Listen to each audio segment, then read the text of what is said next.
అగ్రరాజ్యం అమెరికాలో స్థిరపడిన భారతీయుల పిల్లలపై దేశం వీడాల్సిన కత్తి వేలాడుతోందా? ఊహ తెలియని వయసులో కొందరు అక్కడికి తల్లిదండ్రులతో వెళ్ళగా కొందరు అక్కడికి వెళ్ళాక పుట్టారు. ఇలాంటి వాళ్ళు అమెరికాలో 2.5 లక్షల మంది ఉన్నారు. అక్కడే పెరిగారు, చదువుకున్నారు. కొంతమందికి ఉద్యోగాలు వచ్చాయి.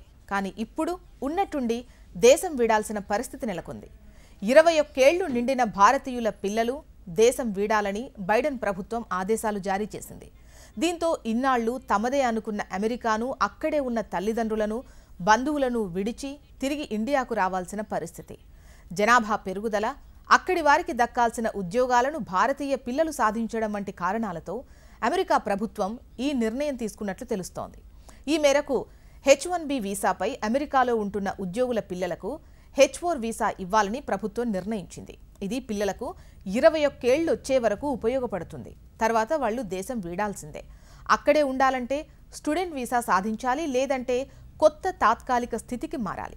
అదీ కాకుంటే భారత్కు తిరిగి వెళ్ళాలి.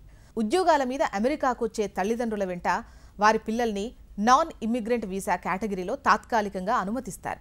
పిల్లలకు 21 ఏళ్లు నిండేలోపు తల్లిదండ్రులకు గ్రీన్ కార్డు వస్తే వారికి శాశ్వత నివాసం దొరికినట్లే. అలా కాకుండా 21 ఏళ్లు నిండేలోపు గ్రీన్ కార్డు రాకుంటే వారి తాత్కాలిక డిపెండెంట్ వీసా హోదా రద్దవుతుంది. దీన్నే ఏజ్ అవుట్ అంటారు.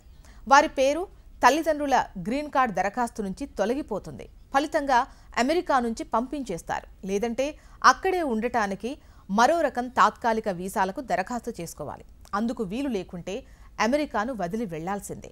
అమెరికా పౌరసత్వ ఇమ్మిగ్రేషన్ సేవల లెక్కల ప్రకారం గత నవంబర్ నాటికి 10 లక్షల మందికి పైగా భారతీయులు గ్రీన్ కార్డు అనుమతి కోసం ఎదురు చూస్తున్నారు.